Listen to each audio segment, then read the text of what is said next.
Casino, Culture Casino, Culture Casino. Good morning, everybody. I hope everybody's doing very, very well today. Can you hear me? Am I live? Sounds like it.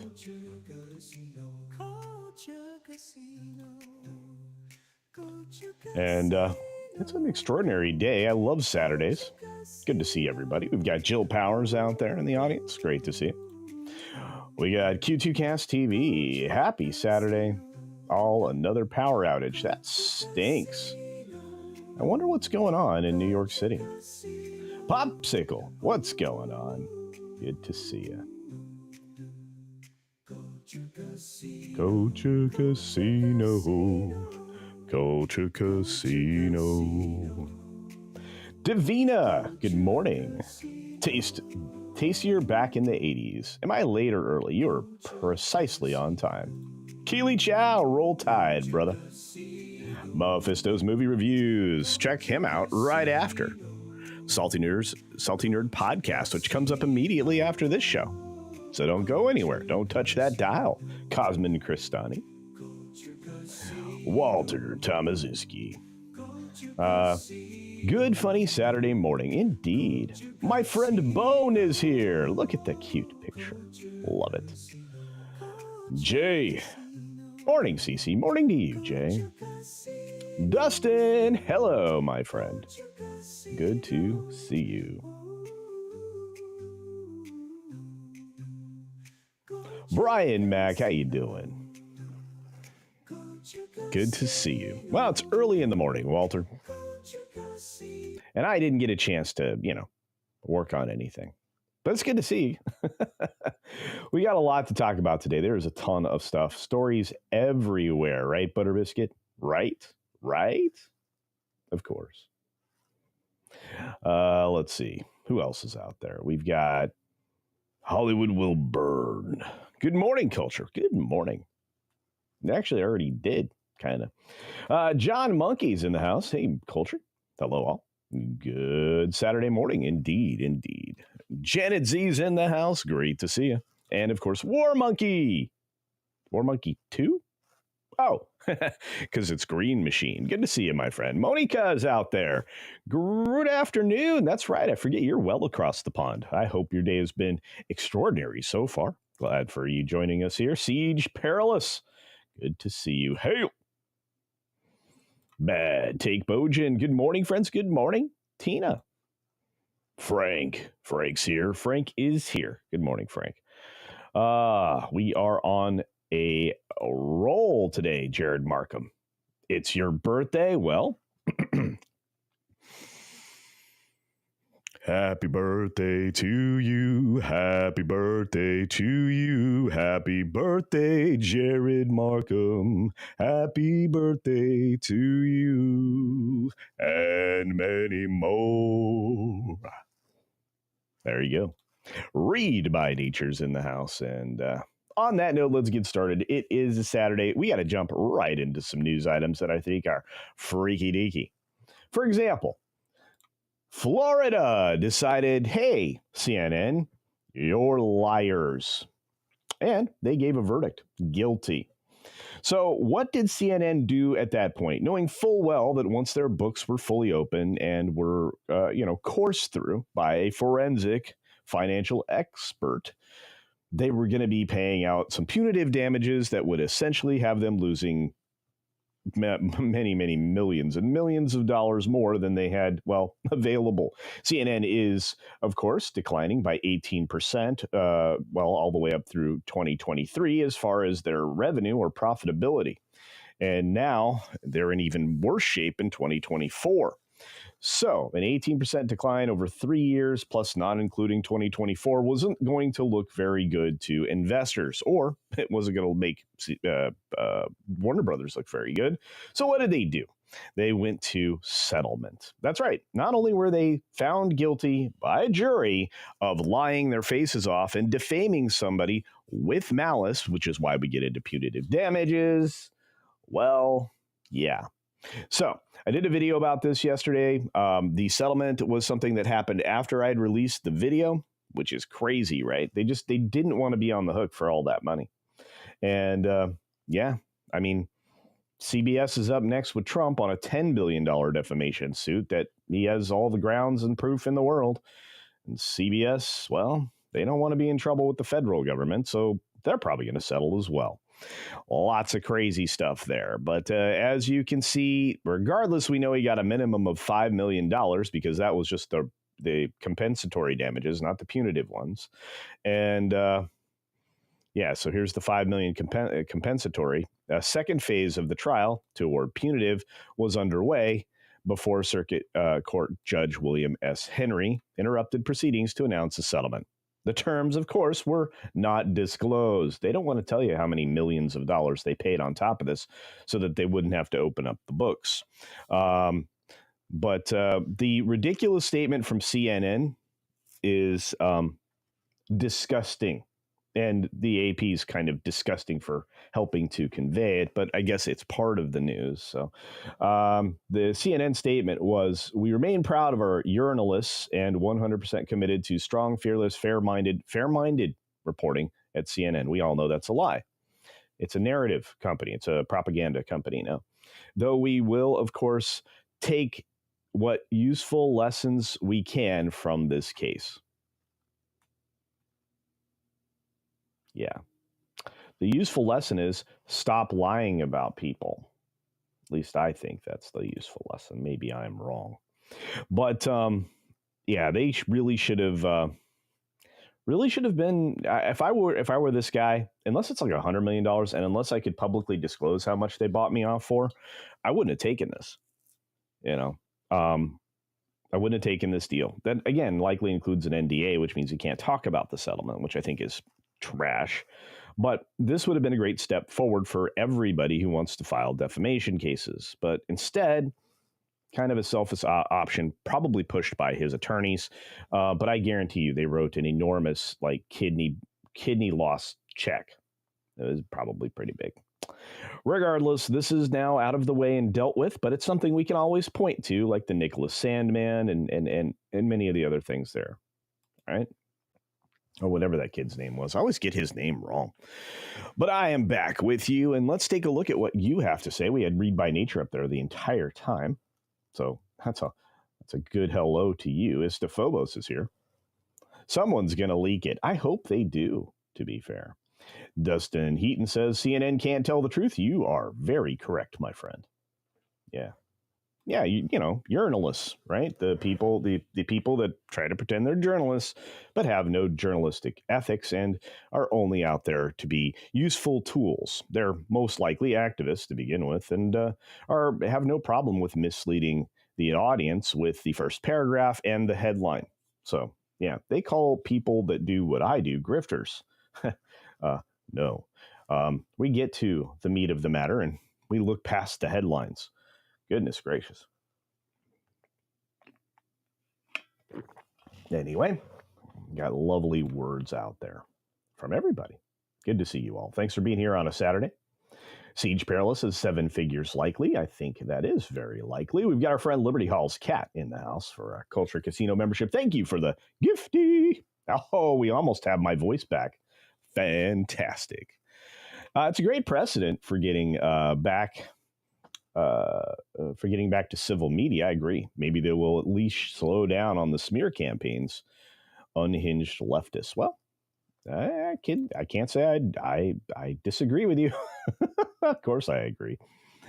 Angela says, you can start. I'm here. Well, thank you, dear. And thank you for the gifty of a Culture Casino membership. Good to see you. Mr. Drow got that one. Congratulations, Mr. Drow. Olaf is here. What's up, Olaf? Olaf, the magical wrench everywhere. Good to see you. Of course, I said hi to Jill. We got great wrenches on my channel. They keep not only the chat in line, but me in line all the time. Carl Sings out there. Great to see you. Tender Warrior, what's going on, my friend? Tender Warrior is here. I got to make a cool commercial for y'all generous folks. They gift all the memberships. I gotta make you little clips like Pro does. So I'll have to figure that out someday. Shadow Chaser says the media is nothing more than party organs in the finest traditions of Nuncius. Oh wow, Deutschland und Pravda. Oh, there you go. Is that supposed to be news? Deutschland? It's German. Yeah, excellent.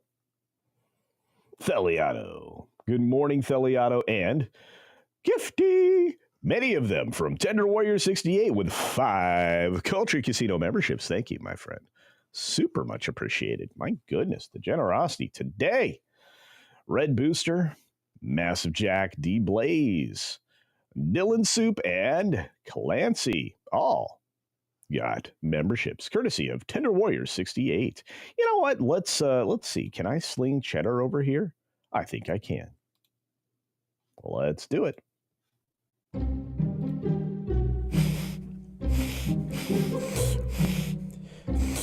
Oh, man, that's some sweet cheddar. Guys, yeah.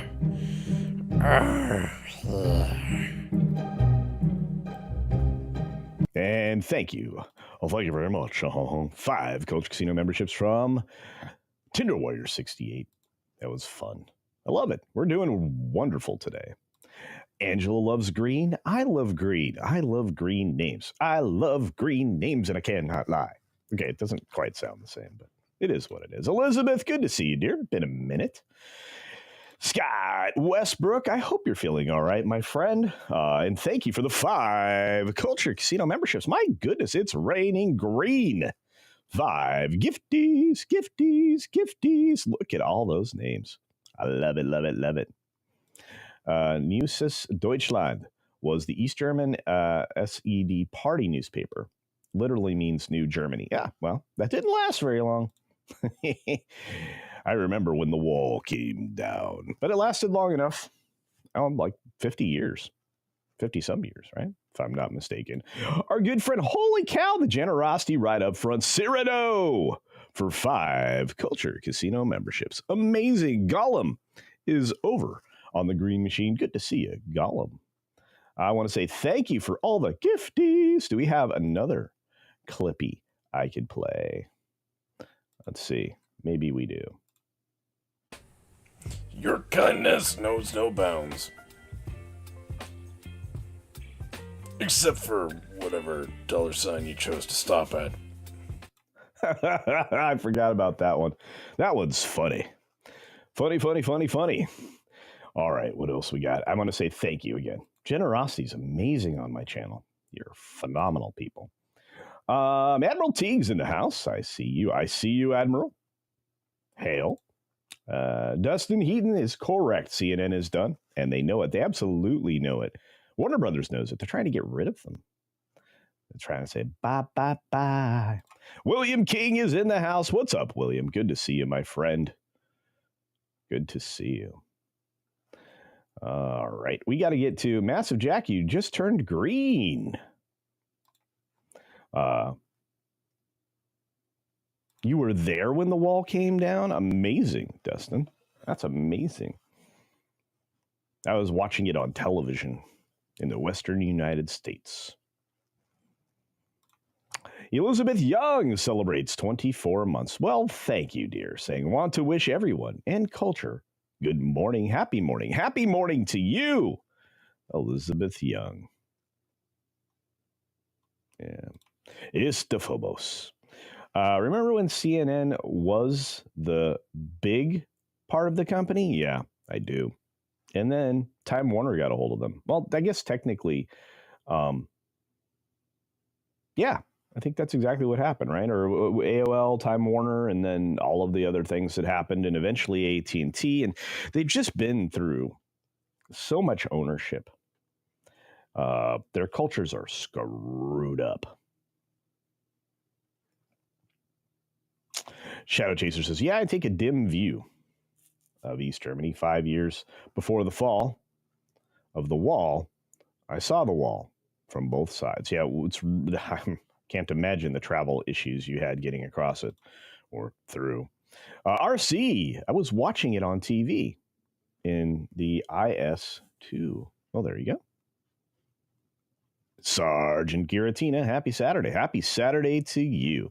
But actually, I have good news. I'm going to heap some praise on the Disney company, but not exactly the Disney company, on their entertainment side, the ABC studios, for moving forward on a project that, must have had them swallow quite a bit of pride. They had to find something that would appeal to people.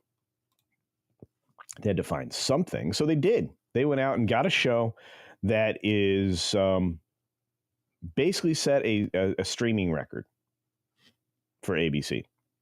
Up 173% in 7 days of viewing, Shifting Gears. That's right. The premiere scored a record streaming audience. That's pretty impressive. And again, look who is in this. And look what the rough structure is. Basically, just like his last family show, Last Man Standing. The Tim Allen comedies are always a big draw. I don't care what you say. Yeah. Home Improvement, genius. The guy's a brilliant man. So they're still a big draw because the premiere of his latest Shifting Gears has set the audience record for ABC. In 7 days since it debuted, January 8th, the first episode amassed nearly 17 million multi-platform viewers across ABC, Hulu on Disney Plus, and digital platforms. That's a 173% lift over the episode's already fairly impressive same-day audience of 6.2 million. Holy cow. That's 3 times any show that premiered on the CW. Until, the CW kind of changed. But a 17 million figure encapsulate linear encores without which the episode is sitting at 12.5 million viewers, still up 101% from the same day audience. So people found this show. They were able to, quote unquote, time shift it. That's what we used to call digital delivery in the past. And that basically made it so, people could enjoy it. I mean, back in the days of the DVRs, that was also time shifting. So this is something that's well and truly well received. And this is the strongest series debut since The Connors, which was back in 2018. So this kind of wins across the board. And it's got a lot of great people in it. 2 people that I think are wonderful. So Kat Dennings is great. And I actually will spend a little time catching up and watching it, viewing it. Because I think I want to give it a hearty thumbs up, but I can't do it without going through the entire episode. So I will. What do you guys got to say? Istophobos does not like the show. The show is awful. Well, okay. Buzz Lightyear, Space Ranger. That's right. William Key. Timmy! There you go. Olaf has been here for 37 months. Thank you, my friend. Wishing everybody a wonderful weekend. May catch some of your online later. Have to get ready for dinner at Friends. Wash your hands, as it's good hygiene. It is, and also a wonderful line. I need to add back in more regularly into my outros. I got a lot to record today. Got to reach out to some people that said they wanted to record with me today, so we'll see how that's working. Haven't seen a good sitcom in like 20 years. The bar is low. It's true. It's true. And what we actually saw was a shift from sitcoms, pure sitcoms, into sitcoms with like a moral framework. And then, unfortunately, they descended into sitcoms with a neo-Marxist framework. And everything kind of fell out. So Paul Chato eviscerated the show. Oh, no.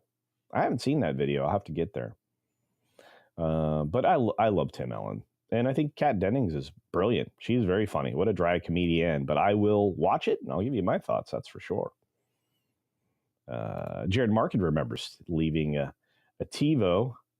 Do you remember having the TiVo DVD? Yeah. Do you remember having the TiVo? I had the TiVo with the DVD recorder which was super handy. Our friend John Edgar, for 9 months of membership, says, Hail Culture, hail the mighty chat. Hail the mighty chat, indeed, John Edgar. Spaceman, hello. Good to see you. The Weatherman, hello all. I'm glad you're with us, my friend. I don't see you on the green machine, but I see you here, and it's good to see you. The lovely Juliet checking in from across the pond. Great to see you, dear. Good afternoon, young Gandalf and Culturinos. I like that one. I do. I'm going to start doing that. Culturians, Culturinos, Culturistas.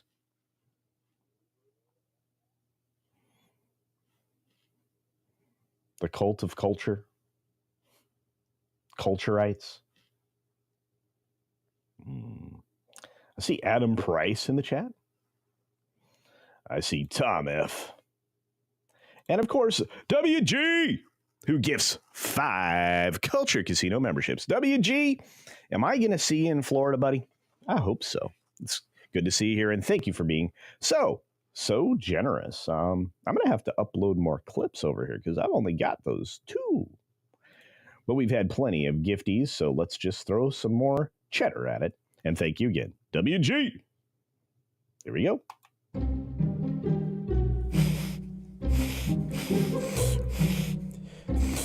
Oh, man, that's some sweet cheddar.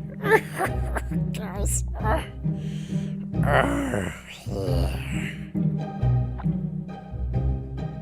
Amazing. I love that little guy. I know some people are not fans, but I am. And again, I'm a fan of Tim Allen. So let's hope that show improves, since it sounds like it's been eviscerated by certain people that I trust. But, things happen. Now, I do want to talk about, and I'm going to say thanks again to WG. That was amazing for the gifties. Incredible. Culturians. That's right. Love that one, too. Let's see. Read by Nature says, Culturians just needs a Centurion tune clip with cultures we've edited in. Well, there you go. I think we should do that. Or somebody should. I don't know that I can. Scott says they're forecasting snow in northern Florida. Holy cow. Tuesday and Wednesday. Wow. Hey, we're headed into Inauguration Day. Inauguration weekend is what we're calling this period right now, I guess. I don't know why. I am uncomfortable in my chair today. Cyberpunk is not very comfortable at the moment. But that's crazy news. I did not know that, Scott. But it's going to be really cold, including up north. So there's that. Yeah. That's crazy. I've been in Florida when it's been freezing. I've been in Florida when there was snow. I've been... I remember when like a lot of the bodies of water had a nice layer of ice on them. But I've never seen snow in Florida. Been there when there was snow. Seen the aftermath. Interesting. Holy cow, War Monkey 2 was gifted a Culture Casino membership by Weatherman on the Green Machine. Welcome to the Green Team in Rumble. And thank you for Weatherman for gifting that to War Monkey. Amazing. Adam Price, cheers. Number 1 all-time for me. Makes me nostalgic for the fictional 80s blue-collar aesthetic that I never lived in. Okay. I'm scrolling to where Adam Price said the original chat so I can find out which that is. Haven't seen a good sitcom in 20 years. That's what I thought I saw. Was there an interim that I missed? Oh, Adam Price, let me know what show. Cheers. It was right there in the one that I just did. Yeah, Cheers is great. Hey, Norm, what's going down? My butt on this bar stool. There you go. Histophobos. Let's see. Cheddar the mouse. I'm not sure what the character's called. I have to reach out to Floral. Speaking of which, Punkwaddle sent me some new PSAs, so you guys will be seeing some new intro clips next week. Jill Powers and Penny. Penny is here. So say hi. John Graber, the space jockey. Look at you guys, all chatting back and forth. All right, let's get on to the next thing because I'm not doing it. Let's see. All right, well, everybody that is on a particular app is about to have a melty. That's right. They're about to get really upset because they did not get the result that they wanted from the Supreme Court. And you know what? To be fair, they have reason to be upset. They put a lot of time and effort into creating whatever content that they created, whether it would be, yelling in a car about President Trump, or yelling in a car about men bad, or crying in a car because men bad, or crying in a car because they can't find a date, or crying in a car for, well, a lot of reasons. TikTok ban was upheld by the Supreme Court. And as this news broke, I could hear the giant amount of reeing from across the planet. And again, I'm not making fun of anybody that has a TikTok. I think TikTok is an interesting creator platform. Short form, very addictive, and not exactly helpful for attention span. But it's out there. And it's also going to be phased out. Now, a lot of people are reacting like, well, this is a great bit of damage to free speech. Well, I can see that argument. I won't make that argument. I would say that the only thing that concerns me here is how long until everything, and this is where precedent's dangerous, how long until everything is a threat to national security. It's the same reason if you give government excuse to do something, they will always create the circumstance or situation where they can use that to their advantage to suppress or remove power from the citizenry. So that's never a good thing. So the free speech, the power of being able to speak your mind, I can understand the argument. At the same time, I don't want everybody in the world's information out in the world. As a matter of fact, I want to eliminate data brokers. I want to eliminate these giant repositories of what stores all of your information. I think they should be illegal. And I think that we should be taking steps through our lawmakers to do that. I don't think we go about it doing this. Again, I understand. I'm not adverse to this happening. But we are going to have to go looking for new things to react to, unfortunately. So, as of the 19th, which is, oh my goodness, tomorrow, this thing goes bye-bye. And TikTok said that they're not going to entertain a half measure.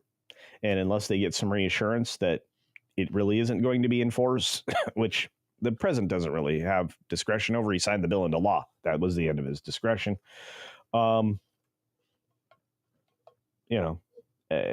Perhaps there's a trigger clause in there. I don't know. But on the way out the door, Biden said, well, I'm going to let Trump decide. No, he's not. This thing is going to get the plug pulled unless there's a legitimate offer. Now, I've seen offers. Mr. Beast said he was going to make an offer. Let's see, who else said they were going to make an offer? Obviously, the people over at Kick were going to make an offer. Several of them are going to make an offer. The thing is, it's not really worth all that much. I mean, they're trying to say it's worth 40 or 50 billion. Somebody said, no, it's not. If it doesn't come with the algorithm, it's not. 40 billion, 50 billion with the algorithm, I believe that. They're trying to argue that it's worth 200 or 300 billion with the algorithm, which is not true. It's not true. Everybody has a similar algorithm. And with all the computing power Musk has, it wouldn't take him very long to generate a new algorithm to basically give you the same results. Just a matter of analysis and analyzing what the decision-making tree is. Regardless, this thing is going bye-bye. So people are jumping over to a Chinese product, a pure Chinese product, not just this, mostly Chinese product. Almost entirely. That's still Chinese. Let's be fair. Red Note, which is spelled Xiao something or another. I don't know how to say it. I'm just going to say everything there is red. So Red Note makes sense, right? Communist note. Well, the people on that particular app are not very receptive to the rainbow folks. over there. In fact, a lot of the people over there are sending interesting messages to the newcomers, the Americans, and they're not very kind. So I feel like, Lemonade was probably a better option for those folks, but this right now, well, you're going to have to find a new place to go because YouTube Shorts are going to be inundated with a lot of stuff that people are going to find offense with, and YouTube will have to take actions I don't think they want to take. Their Shorts platform has been pretty curated, unlike TikTok, which was a lot more open because they didn't mind if we were being destroyed. I did. But anyway, so 170 million Americans supposedly have TikTok. That's a lot of people. Then if you consider the global audience for TikTok, pretty wild. I saw a map of where TikTok was banned. It's pretty considerable portions of the globe, and but if you're in continental Africa, you're fine. So if you want TikTok, move to Africa. And there's that. Anyway, let's see what your thoughts are on this one. I guess I'd say I'm kind of mixed because I just started up. I haven't made it public yet, but I'm just starting up this reaction channel. So Grant and I can get back to work doing stuff. And I produced a reaction that I'm kind of going to use as a baseline or a thing to think. You'll see it all when I open up the channel. But I have this really like kind of a loss because there won't be nearly as much to react to just as I'm getting started. Oh well. And it's going to be a fun reaction channel, not like a poopy mean one, because I'm not a big fan of those. I like the ones that are humorous. That's important. And let's see, we are only 32 minutes into the show. Oh, that's wild. I felt like we were much farther along. We've got Istophobos. It's not the information, it's the algorithm that's the problem. Well, the algorithm there is to drive you to more and more insane people. It works. During the Cultural Revolution, the PM had to intervene to prevent the Red Guards, changing the definition of red light to mean go. Wow, not surprising. Not surprising. Taste, you're back in the 80s. Eat my shorts. Mr. Cat does not appreciate the developers at YouTube. There you go. Scott, hello. Says it also gives them to the Rumble bot and the person that donated them to. Are you guys talking about? Oh, you guys are talking about the gifties in the chat, which Weatherman gifted Scott W614 a membership. Thank you, Weatherman. Amazing. Look at that. More green names on the green machine. That's right. And apparently Scott W16 gave me a gifty. Wow. I'm getting lots of gifts on Rumble. Thank you very much, my friend. Thank you, Scott. Yeah. Adam Price's I have it. I used it maybe 3 times. Yeah. Well, I go to it on the computer side, and I can just, without signing into anything, just download the video. So I have a few of them stored up. They're all crazy, by the way. Yeah. Most people just, I don't know what that is, but I feel like when you leave TikTok, you're like, that was exhausting. Well, I think that the pace with which you're fed new information or new videos or doom scrolling through it kind of does exhaust you. Victor, what's up, buddy? Good to see you, Vic. Mark. Now we can get rid of other foreign-owned apps like Musk's X. Is that foreign owned?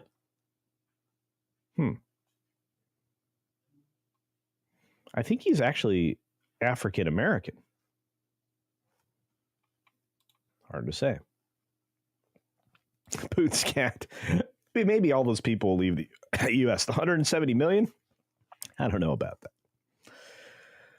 I will absolutely not react to that war monkey. I'm not even highlighting that note. Holy cow, buddy. Pal. Red note, blue sky, Mastodon.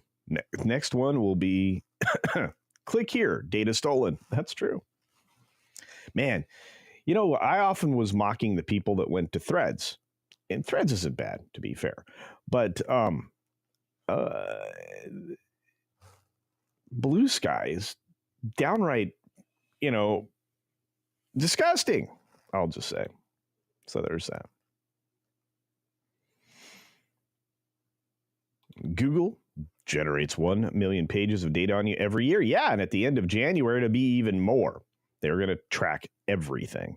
So maybe it's time to move away from Chrome. Go to something else. Maybe it's time to move away from every Google service because they're all interconnected.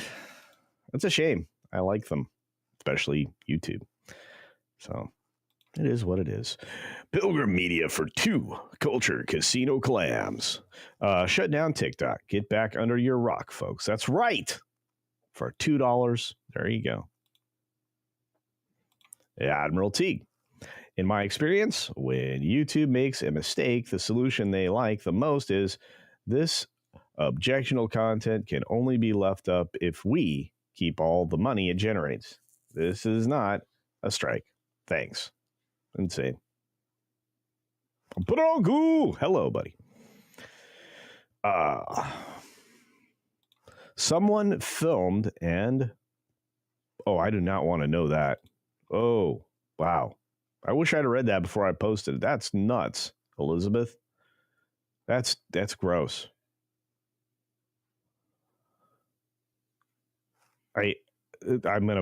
That's terrible.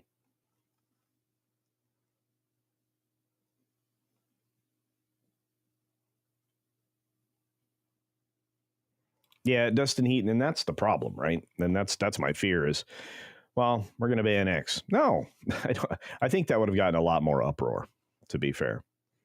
Not to mention the fact that it would have got people primaried. People are going to get primaried anyway. People are sick and tired of people in government that don't represent their interests. And that's basically what the government has now become. We have a lot of people that seem to be bought off by special interests and have no interest in representing their constituency. That's a problem. Pet Brett says the algorithm drives you to more and more crazy people. We're all here, aren't we? Well, thank you. Did you get algorithmically steered here? I don't know, but I like you. You're my kind of crazy. Cynthia Carter, good morning, dear. It has been strangely worse than even Twitter, at least for the kids. Oh, yeah, it's really, really bad. There's no doubt. But at the same time, I mean, where am I going to go to get my things to react to? Lady Melties are fantastic. And I'm not being sexist. I'm just saying, they show a lot more emotion than the dudes. So, yeah. Moving to another Chinese-owned app is not a good move. I don't think any of that is a good move. I think that the fact that many of these social media companies, and including Google, are basically thumbing their nose and saying, no, we're US-based companies. We're not going to filter speech. The only exception to that I've seen so far is what happens with Brazil, but I don't think that's going to happen for very much longer. The Brazilian folks are not very happy with the circumstance they're in at the moment. And I know because I have Brazilians in my audience, and they're awesome. They should solve the TikTok problem by banning social media for kids. This is happening in many other countries. So...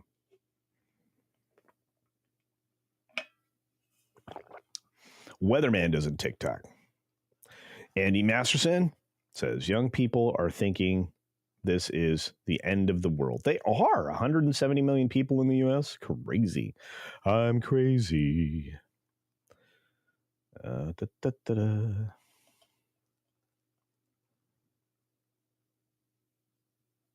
Jaffo's in the house. What's up, Jaffo? Good to see you, buddy. We have a lovely super chat from Cyrano for 5 Culture Casino Clam saying, I'm still trying to figure out how to change the background on MySpace. What is amazing to me is MySpace still exists. And I forget what the other one was that I used to frequent. There was another one of those really old social media platforms I used to be on, but yeah, I'm still trying to figure out how to change my background on MySpace. Well, Cyrano, you're probably not alone. I'm just saying.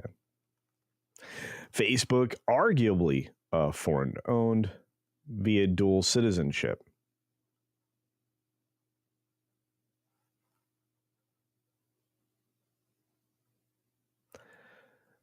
Isn't the largest owner of Meta Zuckerberg? I'm trying to remember. I think the whole reason they can't undermine him when it comes to the free speech stuff that he's directing the company towards, or publicly saying anyway. I think he actually controls enough of it that he doesn't have to answer to anybody if he doesn't want to.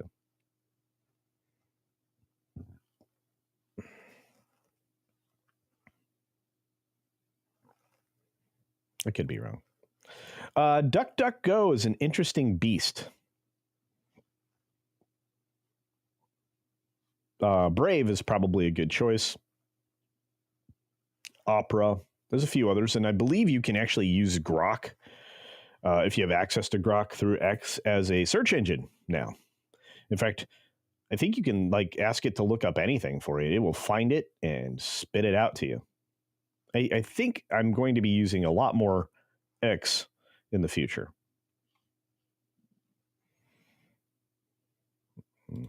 Firefox and Kiwi for the win.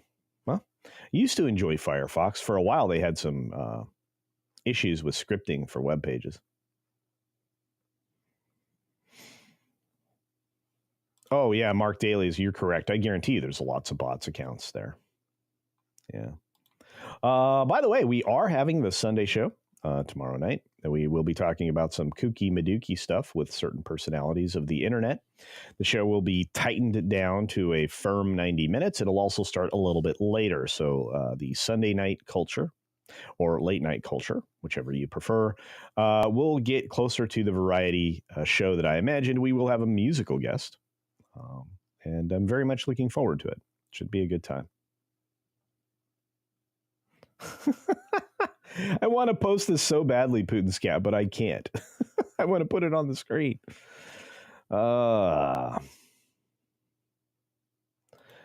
Elizabeth says, trust me, there's all kinds of gross stuff on TikTok if you care to search for it. Eesh. Yeah. Look, I may be angered by things people say here in the United States, but I'm darn well going to fight for the right for people to say it. I am. It was interesting. I was in a conversation early in the evening last night on a show that follows up my my Friday interview show, the Post Flight, which last night was awesome. Had Scribe Light on. That was a really good show. Yeah, I do need to give a schedule to everybody. That's right. Somebody in the chat is brilliant. Yeah, Darth Gutierrez is awake. Good morning, my friend.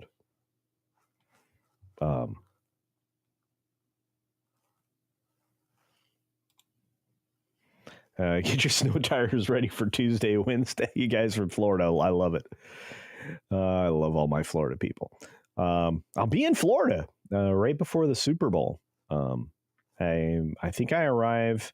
I know I arrive actually the evening of the 4th, which means starting the 5th, I will have some availability. I'll be going to do some things with people. It'll be a lot of fun.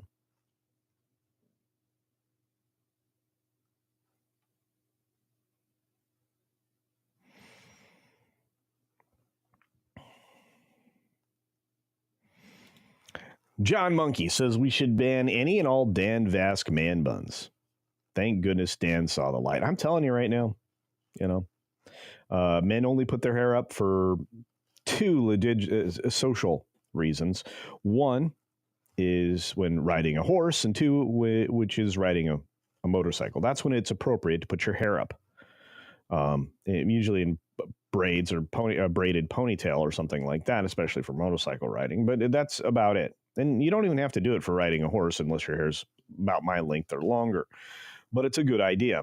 The other times you do it when you're in a work environment that requires it, whether it be in a restaurant, which makes sense. You don't want to put your hair in people's food. But the other reason would be like you're an auto mechanic or something similar where you're working with machinery that could catch your hair and wreck your day. So other than that, you don't put your hair up, and you certainly don't put it up in a man bun. At least, I don't think so. You wouldn't catch me doing it. Oh, GeoCities. Oh my gosh, that's old. Zuckerberg has a wife of Chinese descent, I think, but I thought she was born here, and so did I.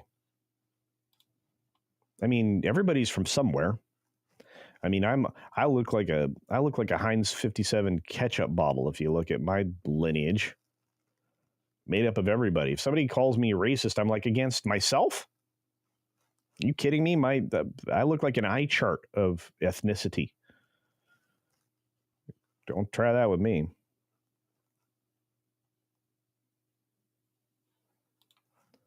We got our friend Ram Bam 3000 for £2 sterling, proper money, ladies and gentlemen, because Ram Bam hails from the UK. Says, people maintain their MySpace pages, ironically. I love it. I think it's great. It's amazing. What I really miss, and I don't know if it still runs. I don't think it does. I haven't been able to find it. ICQ. ICQ was one of the better ways of contacting people as far as, socially or, just to communicate. I think ICQ is great. Plus great sounds. I think I see Monkey Jeebus in the chat. Hello. And use Signal for comms encrypted. You know what's interesting? I think end-to-end for Twitter is encrypted, and I think end-to-end for iMessage is encrypted.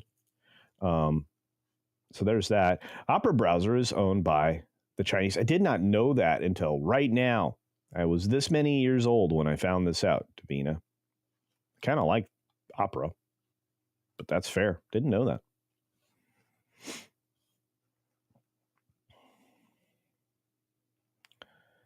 Sheryl Sandberg is the next highest owner. That makes sense. Yeah, because she was been there since the beginning too. They had kind of a tiff, if I remember, a couple years ago at the thing up north, the billionaires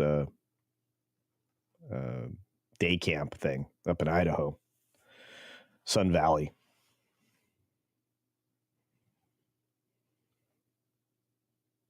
Yeah, there it is. Mark is correct. I do need to post a schedule. I think I'll do that. I'll produce a schedule and I'll post it. Posty. Good to see all of y'all.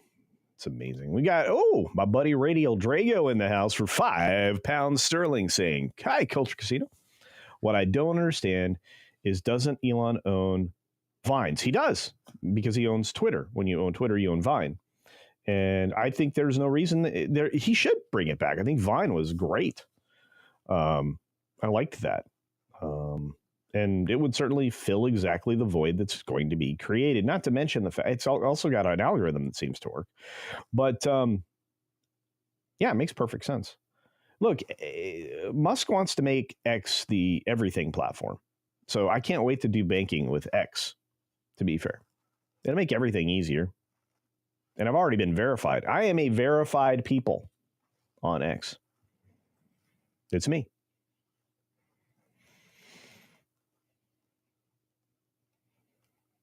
Juliet says, I subscribed to Scribe after the show last night. Awesome. Thank you, Juliet. He's got a wonderful voice. He should have been a voice actor, but he does have a background in news and in quality production. So, watching him is great. And of course, his appearances on Midnight's Edge in the morning, spectacular. So he's a good pal.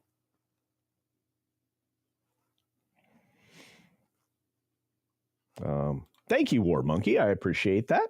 That's complimentary. Hobo Gandalf emoji is missing it. Okay, I think I figured that out. I think it needs to be on all of the channel thingies, so I have to figure that out. So if you remember Dancing Hobo Gandalf, I'm going to have to figure out how to make it available everywhere. I think that's what's happening to Hobo Gandalf. And if you guys are unfamiliar, over on Rumble, you can have animated emojis where they move and stuff. In fact, sometimes you'll actually see it show up over here where I'm Hobo Gandalf. Of course, not today, apparently. Hey, Andrew Wordna, good to see you, my friend. Dang, Quarter Black, you hearing this? He thinks only bald guys hating the man bun. Dude, Quarter Black, I'm telling you right now. I mean, he can wear his hair however he wants. And thank you, Andrew. I do have great hair. Yeah, I think you only put your hair up for practical reasons. Yeah, first of all, when you go to war, you don't have hair. You're creating a tangle situation there. And if you do have hair, you're probably ready to be a merc. No, to me, it doesn't matter the circumstance. I mean, in the course of an occupation, if it requires you to put your hair up, you should. So you just shouldn't wear it in a man bun. A weave bun. Stop it. Stop it, Reed. I'm so far behind. I'm 5 minutes behind you also. Please don't be angry at me. Jaffo says, does this mean I'm related to Culture Casino? Probably. Like I said, I look like I'm an ethnicity eye chart. Yeah, that's weird. And you actually go get all your stuff checked out. You're like, where did that come from?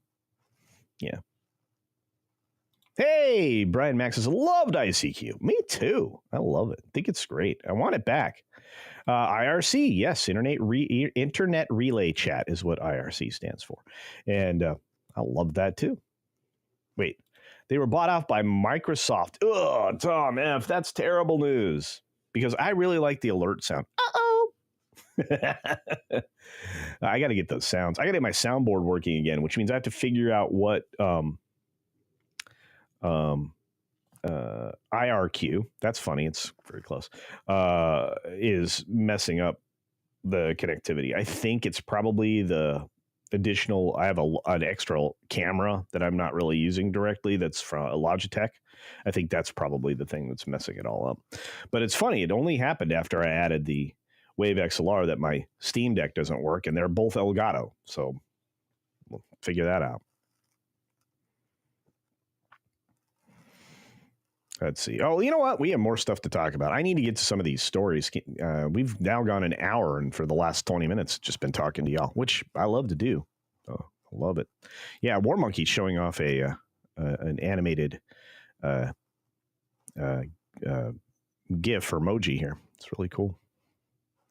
Yeah, see, here's all the animated ones. I think it's great. I really do believe that that's vastly superior. It doesn't seem like it'd be a lot of code to change, right? Sprint relay prank calls. Remember that? Yes. Yeah. Man, crazy stuff. John, what's up, buddy? John Coleman in the house for 5. Culture Casino Clam says, I leave for Maryland tonight or tomorrow. My house is empty. I have never felt more like Frodo when he was putting off leaving the Shire.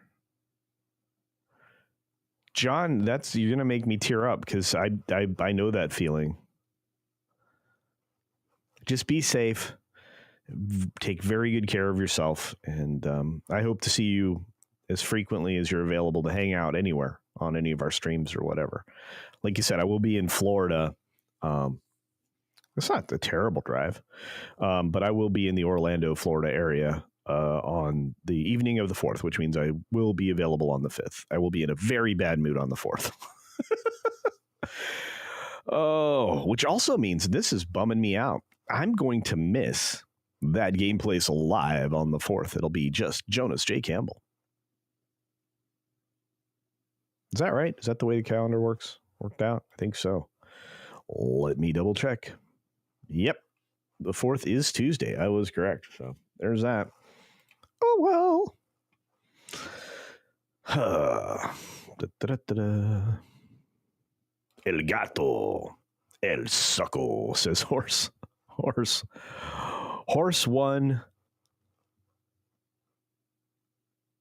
Hey, this is from X. That's the other thing, folks. For those of you on X, hello. Houston, hello. It's good to see you. And thank you, Horse one. Thumbs. I don't know. Sorry, cannot gather the rest of that. But thank you for being on X. I love it. Thank you for commenting on X. I love it. Magnify is in the house, and so is Caveat Ties. All right, we got more stories. Phone freaking. Oh yeah, man. If you're talking in the old days, back in the days when there was still analog, primarily through Twisted Pair, there was a lot of things that you could do. Phone freaking. You could do blue boxing, black boxing, if you know what those are. Those are old-fashioned hacky hack tools. Lots of cool stuff.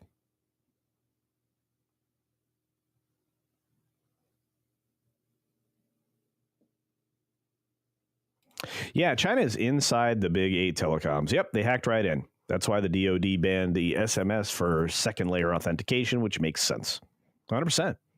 Yeah, we have some military people here right now, and some people that are going to be very familiar with that situation. And it's one of the reasons why we need to get away from Chinese equipment. That's why the Huawei equipment is something that's not in the towers and shouldn't be in the towers. A lot of our 5G stuff is compromised from end to end at this point, but we can talk about all of the things that can be compromised because, well, of where they came from. So they could have built-in problems. Apparently, one of the stories we're going to talk about tomorrow night on the Late Night Culture Show is going to be some of these devices. So that'll be entertaining, I think. We've got Pilgrim Media in the house for 2 Culture Casino clams saying the CC commies won't sell the algorithm. Useless. That's right. I think you're right. Pilgrim. Am I going to Lorena's Donut meetup? Tentatively, I will say yes to this. It depends on when it is. Primarily, I'm going to one of the 2 big meetups, I think, on the weekend. I don't know what Lorena plans to do, but I'll be talking to her tomorrow, obviously. I like donuts, and I like the place we met last time. So, Tom, I think that I probably will be there. And I got to meet Scott Westbrook last time I was there, and many others. So, yeah, I'm so grateful. I got to be Dad Man Walking and his wife. I just love meeting everybody. It's a good time. You should do it if you can. I mean, don't sell kidneys or something to do it. But if you can ever go to a meetup and it's not going to break the bank, you should go to one. It literally will refill your joy bucket.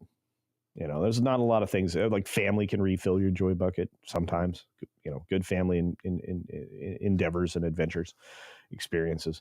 But these will too. These are almost all good people. I mean, I can't say everybody, but I've never met anybody or had a hinky feeling about anybody. And I got to meet John Coleman, who just did a super chat in San Antonio. So I love going to meetups. So if you ever get a chance, even if it's just a few people, go. There's apparently a Northeast meetup coming up this year in Boston. I might fly to that one, but I'll only be there for that. Kind of like I was in San Antonio this year. Fly in, fly out. Anyway, we got to get to more stuff. Hey, Jaco, good to see you, buddy. Yeah. Oh, indeed. Dad Man and his wife are good people. Very kind. And again, that's kind of what it turns out to be. In spite of what those who are paid off or gullible say, no, they don't want the best for us. They didn't used to be disputed outside the craziest departments in universities. That's true. Yeah. Well, yeah. Hey, Wackle Cackle's in the house. DuckDuckGo is owned by Google. Wow. Well, regardless, I'm not a big fan of, I used to use them. I don't anymore. I think I still accidentally have it on my phone, but I can fix that. So, CC, you go to my hometown of San Antonio, then I will go back there for a visit.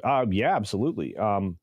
San Antonio is going to seem to be a regular encounter for us, so do keep an eye on that. We probably will also be doing the Vegas meetups are for sure. So keep your eye to the ground on that one too. I am not a hot woman. This is true. This is true. You cannot. I guess you can simp for me, but I think that would be strange. And I'm not going to show you my feet.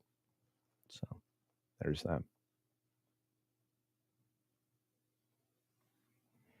Oh, Jaco says, Culture, you and Mr. H work well together on the H-Cast. Oh, I love it. We have so much fun. Yeah, and we razz on each other. Some people get upset. I'm like, no, it's perfectly fine. We're joking. Yeah, it's boys. It's male bonding, I guess. No, I love working with Nate. He's good people, and he takes a great risk all the time because he is in the UK, and they are literally going after people for opinions now. Wild. All right, let's get into it. We got more stories. I want to cover this next. We are 1 hour, 1 minute into the show, so let's get to the crux of it all.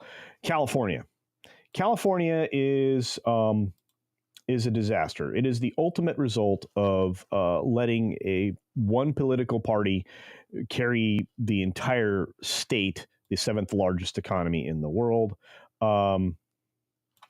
for 40 years. You only have you have a conditioned pattern of healing that doesn't exist. You have a conditioned pattern of destructiveness because you can't look past your own ideology, which is why California is in the position that it's in. And when you have a new voice come in and start to point out the emperor has no clothes, they oftentimes do not get the reception that they deserve. Okay, so let's get to the heart of the matter: poor governance and poor oversight, and just plain being unprepared. Bill Maher was, I guess, interacting with Rick Caruso, and Rick Caruso says baloney sausage to Bill Maher of potential federal conditions on LA wildfire aid. Ex-mayoral candidate teases another run, and boy, do I wish he would have won this last time. Bass is probably one of the most compromised humans on the planet. There's a lot of corruption and legalized forms of corruption attached to Karen Bass right now. Many news reports are actually coming clean. CNN is telling the truth for a change, and even Wolf Blitzer is talking negatively about what has been happening in California. Good for him. Unlike the state of Florida, which learns from its oopsies and then gets prepared for the next one constantly every year, California doesn't do that. They don't learn from massive fires. They don't learn from any of those things. And I'm going to have to hit the reset button here because my mouse is stuck in go position. But this is the quote. "We have political leaders who don't prioritize the safety and livability of our cities." Right. Because if you are ingrained in ideology, DEI, et cetera, your interest is not on your populace. Your interest is in changing the culture in your state, or in this case, the city. Rick Caruso said that and didn't name Mayor Karen Bass. Because of her DEI garbage. So LA wildfires were talked about on HBO's Real Time with Bill Maher tonight in one of the biggest political sit-downs of a tumultuous weekly locally, nationally, and internationally show. Why wasn't more done? One factor Caruso pinpointed was getting the commonly falling and failing power lines in LA County underground. He also advocated the LA Fire Department being fully funded. for a man who appeared overly scripted in his failed 2022 race to be LA mayor, Caruso was razor blunt when it came to threats from congressional Republicans and President Donald Trump that the future federal aid for California was these recent wildfires and future wildfires might not be delivered with such an open hand anymore. Well, poor management. I was saying it from day one: poor land management, poor wildlife management, and a failure to hold people accountable. Lack of accountability. This has been an issue in California forever, right? They should have learned from the fires up north. You guys remember during COVID that there was an orange sky in San Francisco because the utility company had not made any area with a fault zone free of debris. In other words, there was, dead brush and other things down below high tension lines where there could be faults. And those faults actually happened, causing a fire, which burned up tons of California. At least they had water in that area. Luckily, probably not enough. But again, it comes down to the lack of preparedness. They need to be more prepared. So, in fact, Caruso goes on to say that, saying, this idea that the federal aid is going to come with conditions is baloney sausage. He blurted out, baloney sausage. I don't know about that. I think there might be some strings attached to that money. Yeah, they talk about, or I should say he talks about, having spent time with Bill Maher. Great discussion on the fires and how California can rebuild. If you want to go and watch this, you probably should. But before the one-on-one with Caruso, the host set the tone for Friday's Real Time with Bill Maher season 28 premiere right near the top of the show. Hang on a moment, I got a cough. Sorry about that. He talks about the air quality in LA and remarks not to make fun of rednecks who have their home on wheels. Still, it wasn't all jokes in the monologue, with praise to firefighters who saved our butt, and of course, more than a fistful of barbs against the Oval Office return of Donald Trump and the MAGA gang, which I think is hysterically funny because he's had to concede tons of points recently. You'd think he would have learned, but maybe HBO is telling him he needs to go back to being, more lefty. I don't know. So it was a pre-recorded show, but it was a bit behind the times with Trump's latest inauguration now moved inside because of the near freezing weather in D.C. It was the LA wildfires that were in the real spotlight. I don't know why anybody would care where the inauguration was held. And there's always been a safety concern when it comes to an inauguration. So it is what it is. Now it's just more so because globalists are really desperate. Naming businessmen and ex-police commissioner President Steve Soboroff today as LA's chief recovery officer in a gig that many think should have gone to Caruso. Mayor Bass said there's no greater priority than getting people back home. That's true. A week and a half after the firestorms that reduced swaths of the Palisades, Pasadena, and Altadena to dust hit the city of Los Angeles with around 200,000 people still evacuated, Bass has also insisted Friday that the city will unveil its rebuilding strategy next week. Good luck. It may be too little way too late for the mayor. I think it is. I think she's done. I think her politics has destroyed her political career and her adherence to, the toxicity of DEI, ESG, and all the other things that go along with it. And again, as many people have pointed out, just because you're ditching DEI doesn't mean you're not moving a little down the road to bridge where you can actually instill it permanently in your culture and hence poison your corporation from the inside. That's an entirely other conversation, though. So having lost to Karen Bass by almost 10% of the vote back in November of 2022 in a runoff with the guy who financed his own race, of course,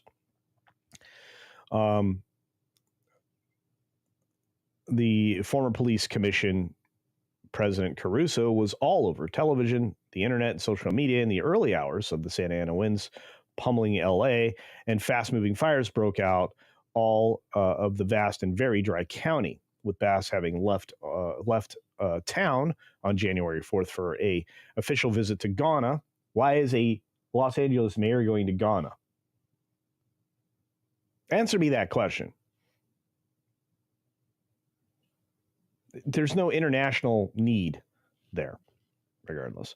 And despite widespread warnings from the National Weather Service that deadly winds were coming, the multi-party member Caruso suddenly seemed like the de facto chief executive of the city, at least until Governor Gavin Newsom arrived on the scene by January 8th with an LA visiting Joe Biden in tow. Yeah, never fail to take advantage of a disaster. So we can talk about all this. I can read through this entire article, but I find it interesting because when asked about his what is likely a presumptive run, he stated that I want to focus on rebuilding. There's time for me to decide if I want to run or not. He's running, and he's going to win. I'm just going to say it. I mean, he shouldn't have lost in the first place. And again, I think this is a time when people in California are going to start paying attention to where they are, why they're there, and they're going to be able to point it out.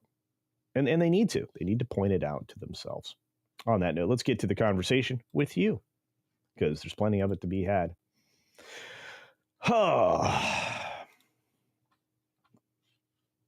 The problem is that people let their ideology hold them from the truth. You should take in new factual information and incorporate it into your own ideology. You should be evaluating and letting things inform your opinion, so that you can come out the other side with something a little bit more in line with reality. Too many people are terrified of having their world pivoted that much. Sometimes it takes a massively terrible event to do it. California should have been prepared for this. They have laws in place. They have departments in place. They have the county that should have taken care of a lot of things. We can get to all of these things. We can talk about the lack of follow through with billions of dollars not going to where they needed, like in the construction or rehabilitation of the reservoirs, with the Inez Reservoir being completely empty and having been so for so very long. With the lack of construction, because you're paralyzed by overregulation in that state, of building additional cisterns and water storage systems and reservoirs and sophisticated reconstruction of your facilitation of moving water, all of which bonds had been granted for. Where did that money go? Did they go to a gay choir? Probably. Did they go to more DEI garbage? Probably. There are many examples. I had an article on comics divisions on Thursday talking all about where all of this money went. It went to everything but where it should have gone, while cutting the budget for the things that are basically human services, firefighting, police. Defund the police and fire. Good job. Did a great job here. So there's that. Hey, Luke, good to see you, buddy. Prayers with you still, my friend. I'm so very sorry for your loss. The $17 million cut for the firefighting budget wasn't the difference between the fire and no fire, but it was the difference between the damage that they got and the damage that they had. They wasted a lot of money. They did. LA's wasted a lot of money. So is the state of California. The state's not blameless here. They should be substantially blamed.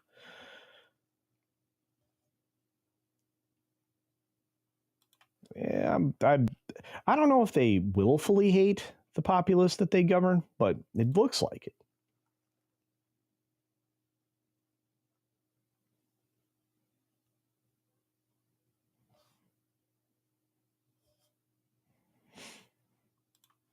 I'm not even sure it was Republicans.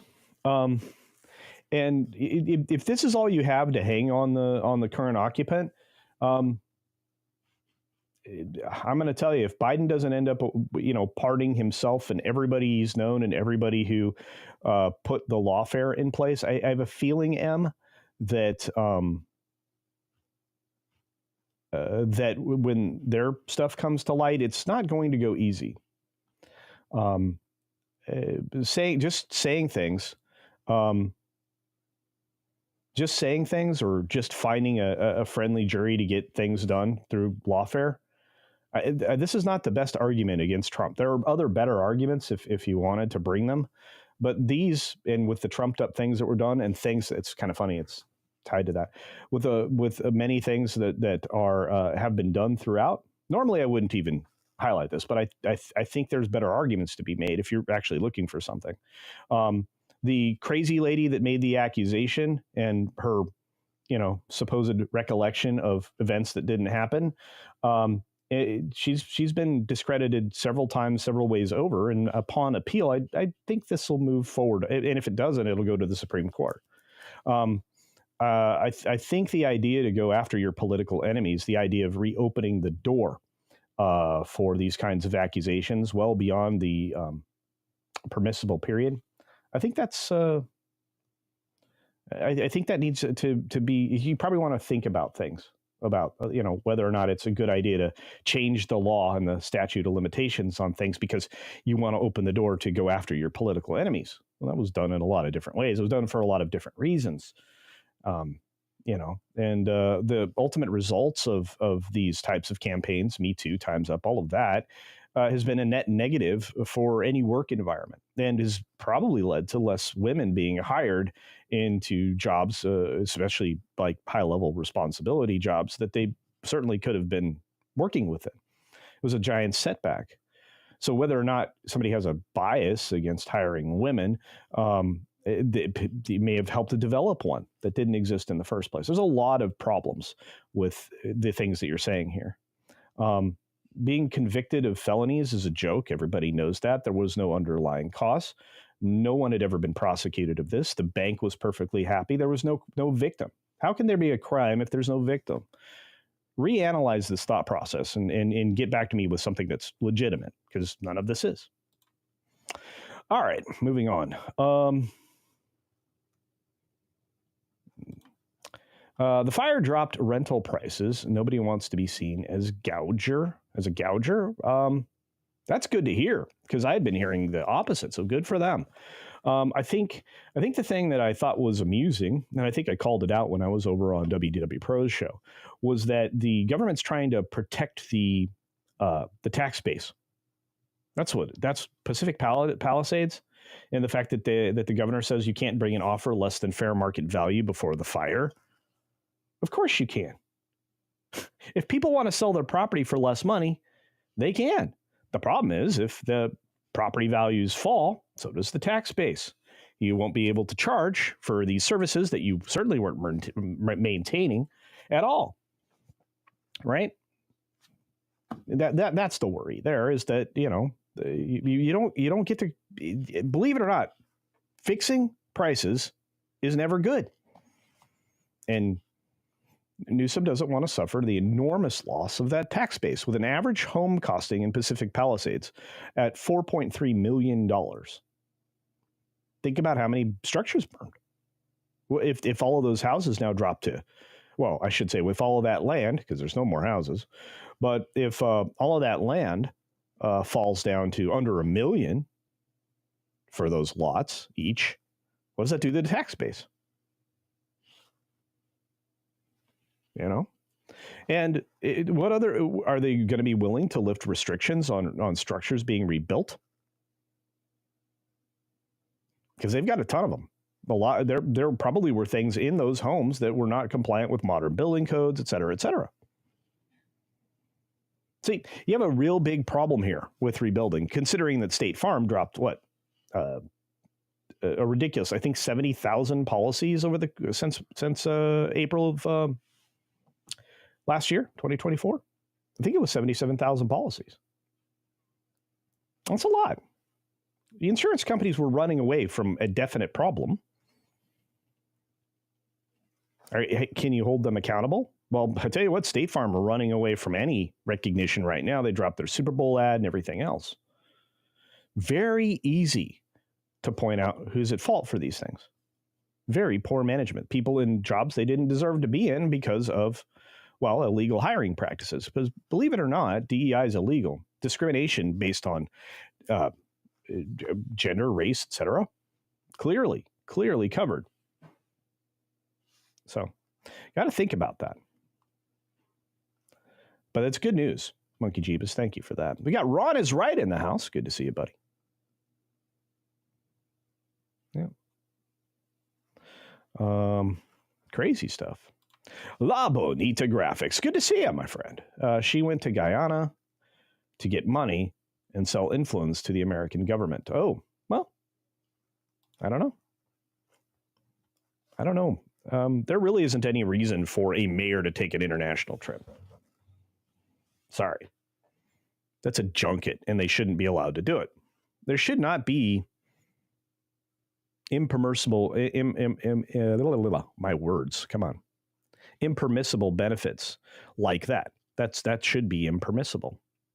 To travel internationally on the city or state's dime? No.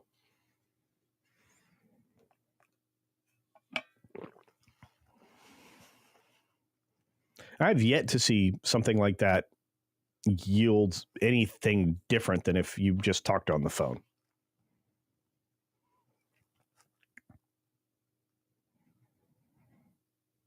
You know, people who went to live on their boat because of the fire, yeah.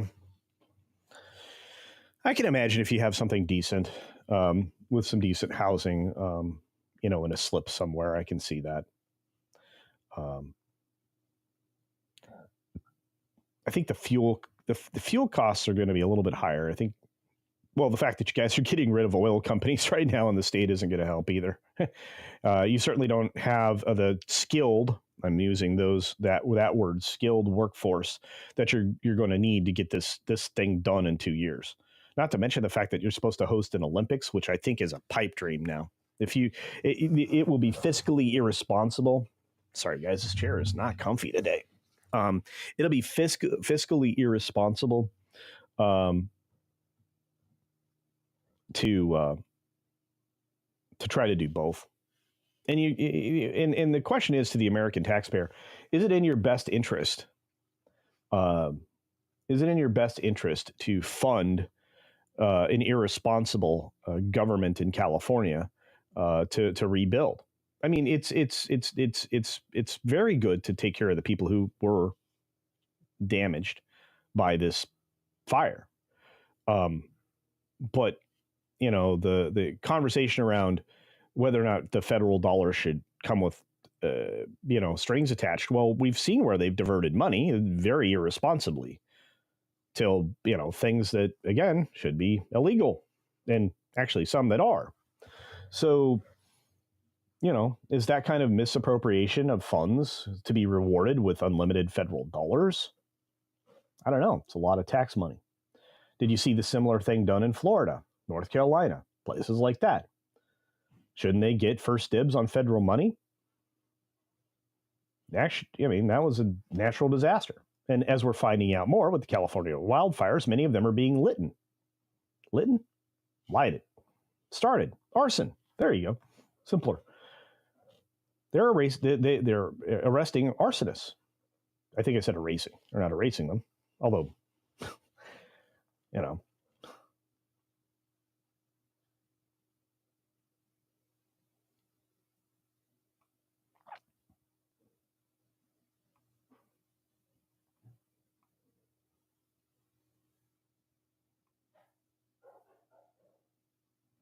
Terry Rose says, one guy built a house that was fireproof. He is still standing. Didn't rely on government permitting. Was a pain, he wrote. Well, there you go. Knowing full well that he lives in a place that's prone to fire. That's a shame, though. Oh, did I say article by Comics? No, I think I said I covered an article on Comics' show. Yeah, I'm not a real fan of a lot of this stuff, to be fair.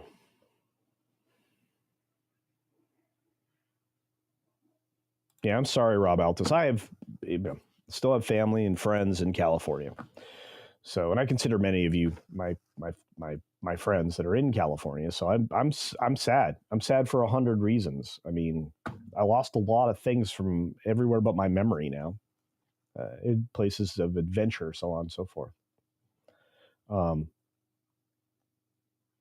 You know, and again, it wasn't just in the Palisades area. It was in many areas that from my youth. The worst thing that could happen is a similar event that could happen and likely will in the near future is going to happen in San Diego County because it has the same kinds of conditions with the same kinds of winds, et cetera, et cetera. People lighting that dry grass on fire is going to spread quickly, especially on a windy day, especially if it goes downhill. That's not good.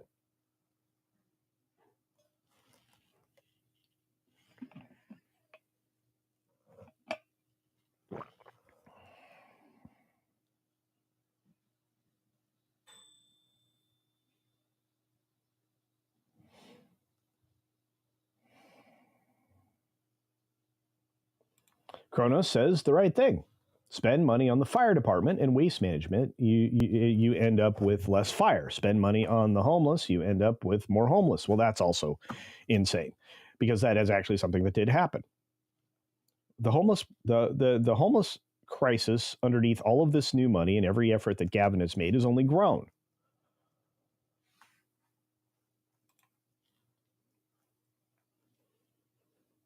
Raising minimum wage did exactly the opposite thing that you would hope for in California, because artificially doing that,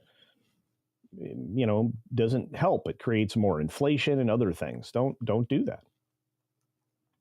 I mean, sorry, you just have to be a little bit thoughtful about what an action is going to produce, what the reaction is likely to be. You can rely on historical precedent. It actually kind of leads you to the right direction.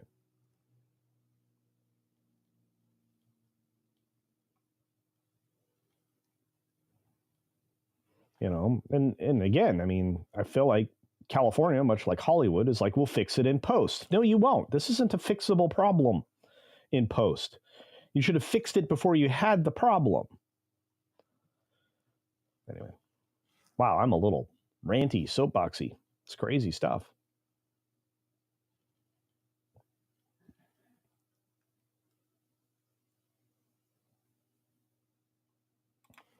Yeah, and what bums me out is like California is perfectly lovely, but it's not changed. Unfortunately, I mean, there's a lot of watershed issues that have been ignored. Managing your water, not collecting it properly, not filling up those reservoirs when there's been enormous amounts of rain. You know what happens now, right? When you get rain in the areas that got destroyed, burned out, especially the hills, what's going to happen next? It's predictable. Mudslides. The next time it rains, you're going to get all kinds of mess. You will. Not only that, you're going to destroy the topsoil and everything else that would help grow things back quickly. But because you couldn't control the fire, you're not going to have much to hold back the hills that are going to fall down in certain places. Not to mention what's that runoff going to be? Not good.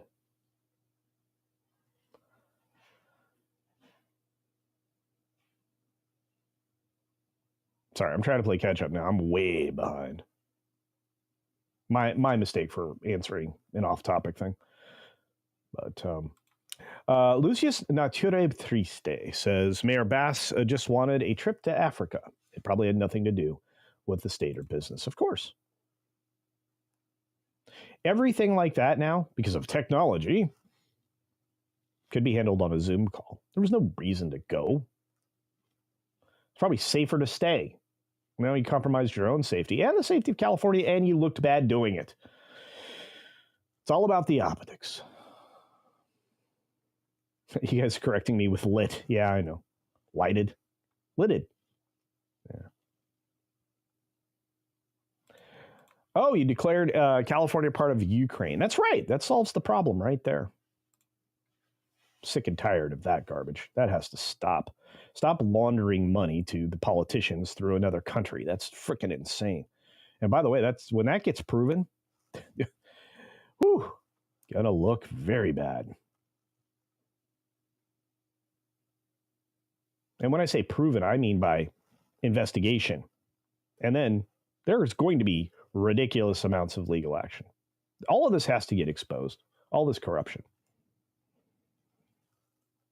I'm in a good mood today. Yeah, the fires are having ripple effects. The FedEx drivers in the area don't have any work, just like the mail delivery, gardeners, etc. It's a disaster. It is.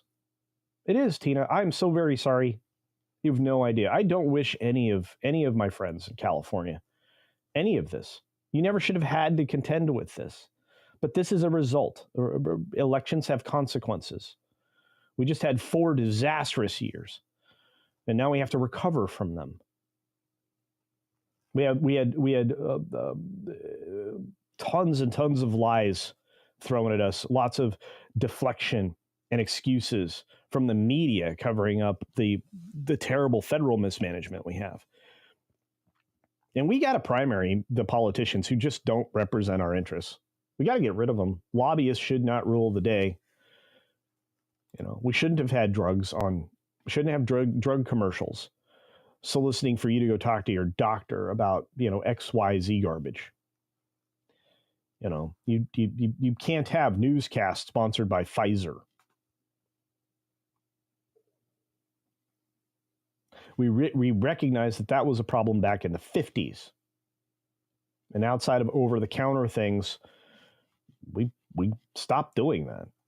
We recognize the industries that are harmful collectively, and we got rid of them.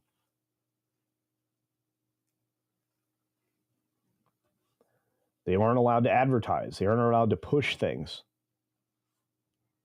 When a commercial for a drug that they're trying to sell to you for some whatever reason says that one of the side effects is death,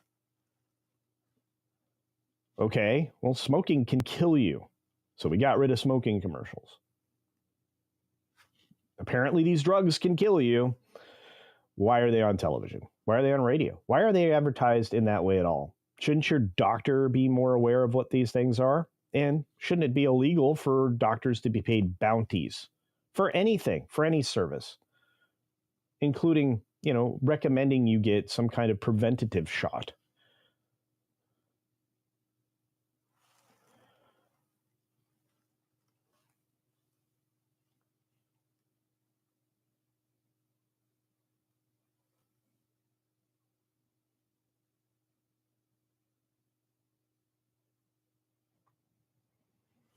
I'm a little angry. And what it is that people aren't thoughtful. I read all the time. You guys know that because obviously my show is based on, content around the written word primarily. I mean, I want to be able to go back someplace and show you where this is true. So when I discuss this stuff, I've read through it multiple times. I try to read the most updated information as well. But the breadth of information is important. So consume all you can about the things that you're interested in or passionate about. Right now, for me, obviously, it's the very poor business management in Hollywood or any of the entertainment industry, whether it be physical or film or television, whatever. But that poor management is something that interests me. Well, pairing with that, because now everything is politically driven, most especially in the culture situation we find ourselves in, where they're trying to level us with this globalist mindset of garbage. Entertainment and politics cross and have more so than they ever have. Not that they've ever been terribly separate, but in this situation, this is one of those things that you have to pay attention to. So I do tons of reading, and I recommend you do too, because then you won't have uninformed opinions about things that you really shouldn't be talking about. I watched this amazing little bit that the secret scholar, I forget his name. He was a teacher that got fired for making fantastic arguments J.K. Rowling not being transphobic. I don't even know if you're allowed to say that on YouTube, but I did. Anyway, the situation is interesting because he's covering a Piers Morgan panel show with 5 people on it. We've seen our friends on there before, right? Like Critical Drinker, Nerdrotic. But he had some people on there, including Michael Knowles. Michael Knowles is a smart guy. He knows how to disarm people and disabuse them of their fantasies, their delusions. So when they were talking, or one of the people were talking on the panel, obviously driven politically, ideologically, but with no understanding of what they were saying, was talking about Hegseth's tattoo. And bringing that into the conversation is a point that he's some kind of a compromised radical of some sort. And Michael Knowles asks a simple question of this idiot. And says, do you know what the cross is? Or something similar to that. Because Michael knows full well what it is. I know full well what it is. People who actually watched the ridiculous Jimmy Carter funeral thing would know what it is, because it's on the floor there in the cathedral, in a building where these events are held. So, he didn't know what the tattoo was. Of whence this particular character. Of course, Michael knows what Michael knows what it is. Pierce knows what it is. Everybody on the panel knows what it is. Except for him, the guy that brought it into the conversation, making him, a compromised radical or some such, right? And this guy did every single deflection technique that anybody who's caught up in a delusion is incapable of addressing, incapable of mentioning that they don't know what something is when they don't know, and for dragging into the situation and trying to demonize it. Well, it didn't work out very well. So for several minutes straight, 5-10 minutes, they just pounded this guy for his dissemination of garbage. And you know what? It's a great moment because, as the scholar points out on his channel and in that video, this disarms these people immediately and calls into question absolutely everything they've ever said before, which is good because that speaks to credibility. Of course, the cross is the Jerusalem cross, and of course, it's been a big part of Christianity since medieval times.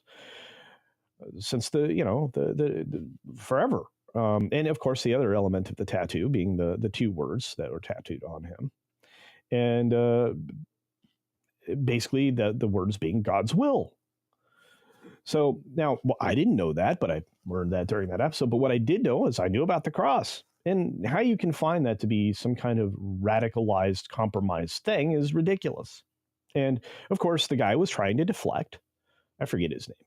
But he was trying to deflect and talk about what he says in his book, taking something, obviously, anytime somebody does that and grabs a passage, it's obviously not within the context of whatever it is they're talking about, but they oftentimes try to point back to that, as evidence, which he kept trying to get there, but he couldn't because people there wanted to show that he didn't know what he was talking about.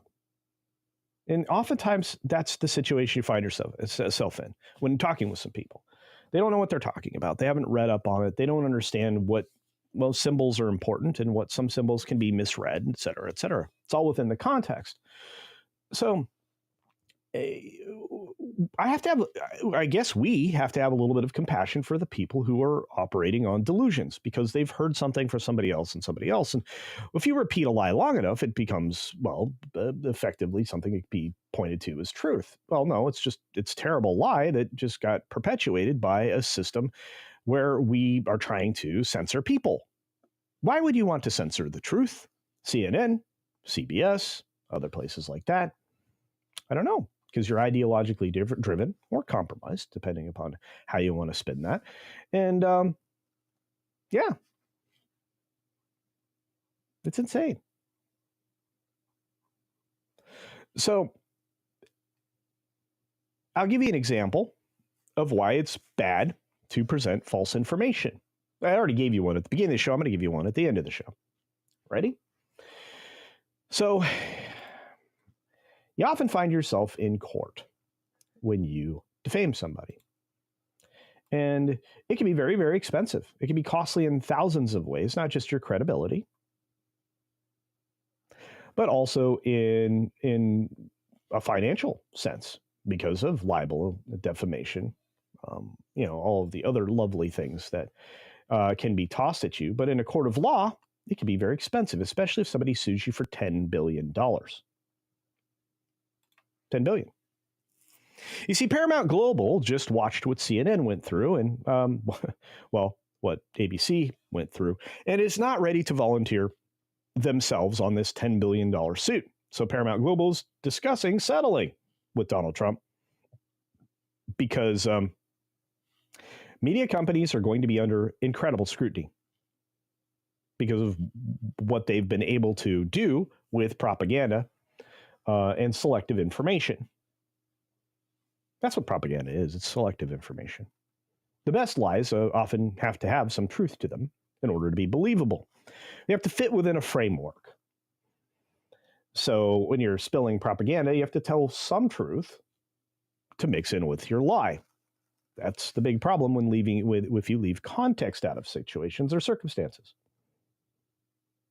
And when you find out what was happening within CNN, after you discover all their internal communications, when they're laid bare in front of a judge, the judge will call you out during the course of a jury trial for being absolutely filthy, which is going to obviously make the jury understand that the company is absolutely filthy. CNN, from the inside out, at least the people working on that particular story about the contractor, Mr. Young, Zachary Young specifically, when it was laid out that they want to get that bad word, in their internal communication,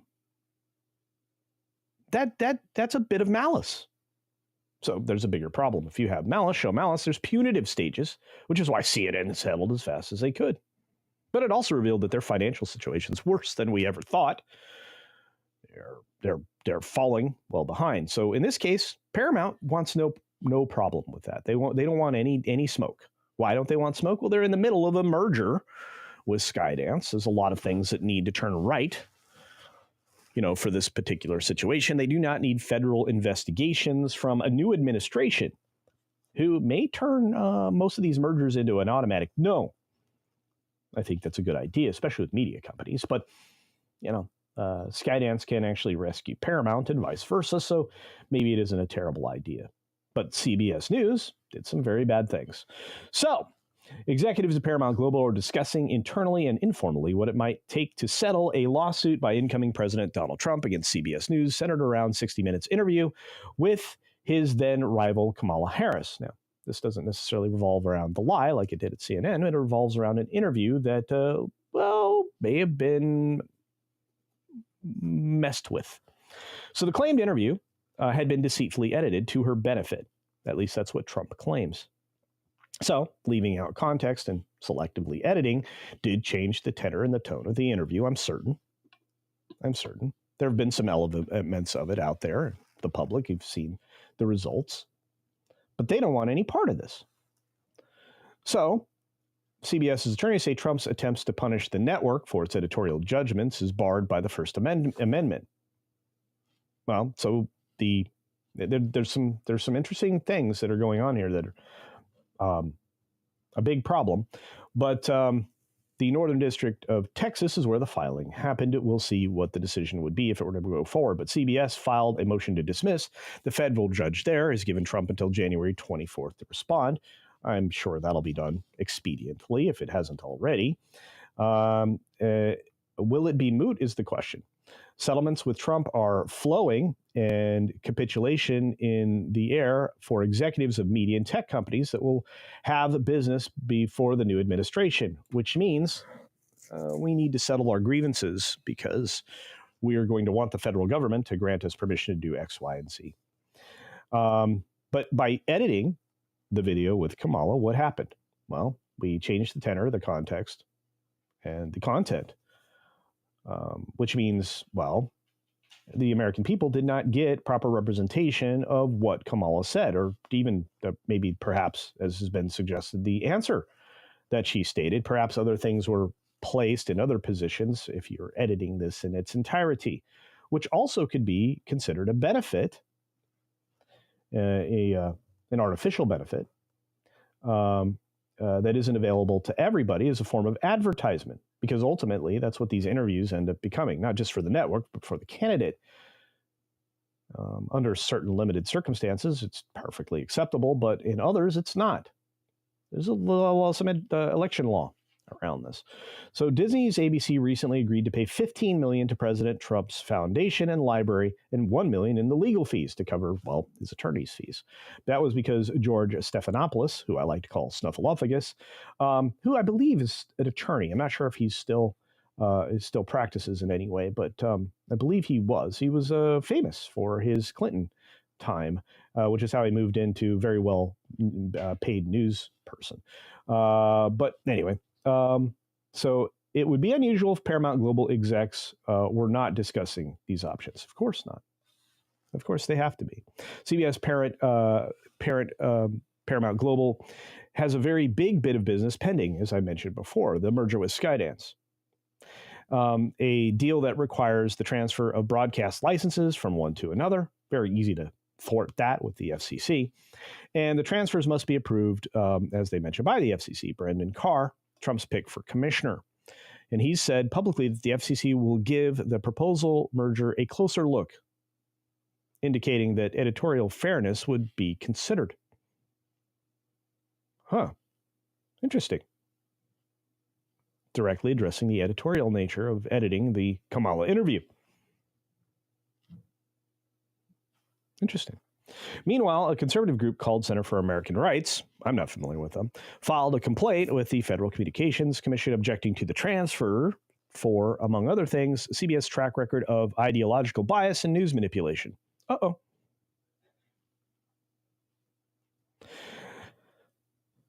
So, we get to some statements.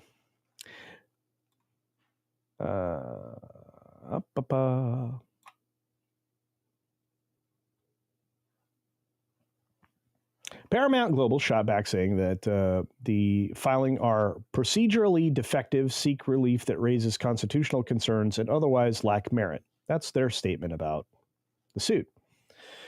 The action we take makes clear two things. First, the FCC should not be the president's speech police. I don't think that's what this would be. Second, the FCC should not be journalism's censor-in-chief. Well, they certainly should monitor it if you're not being truthful or deceitful. So CBS insisted that it had not edited the interview deceitfully, explaining pretty clearly why 60 Minutes, it said, gave an excerpt of our interviews to Face the Nation that was used a longer section of an answer than that on 60 Minutes. So they did edit it deceitfully. The context was removed. I'm sorry. They say same question, same answer, but a different portion of the response. That's widely different then.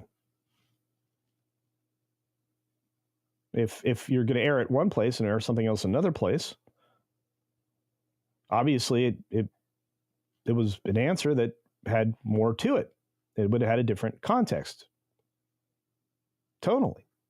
This is a real problem. This is one of my biggest problems with media overall, is that oftentimes we don't see the full course and tenor of events because it's selectively edited, which is why it's really important to inform yourself with as many perspectives as you possibly can get. Can you be responsible?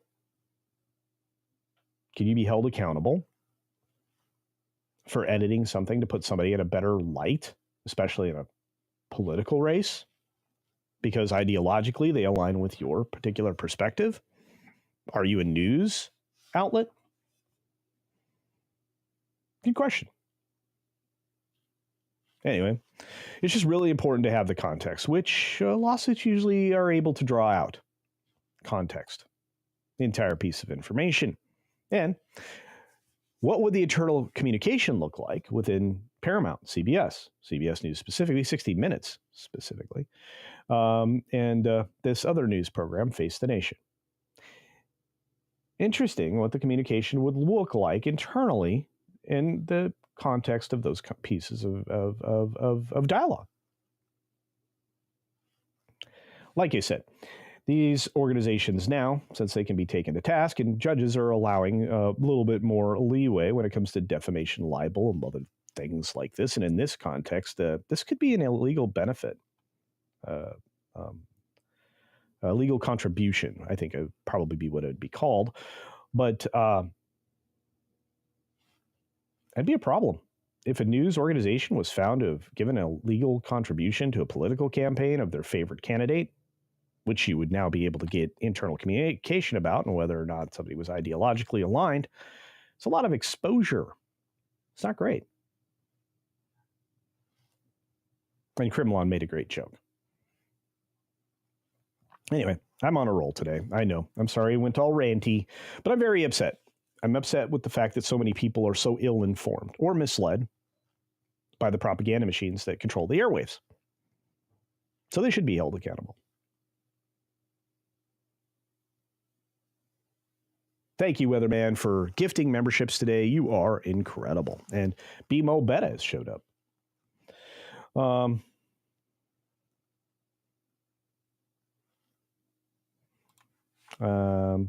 Rambam 3000 says, Culture Casino, face it, we screwed ourselves when we made politician a career. Exactly.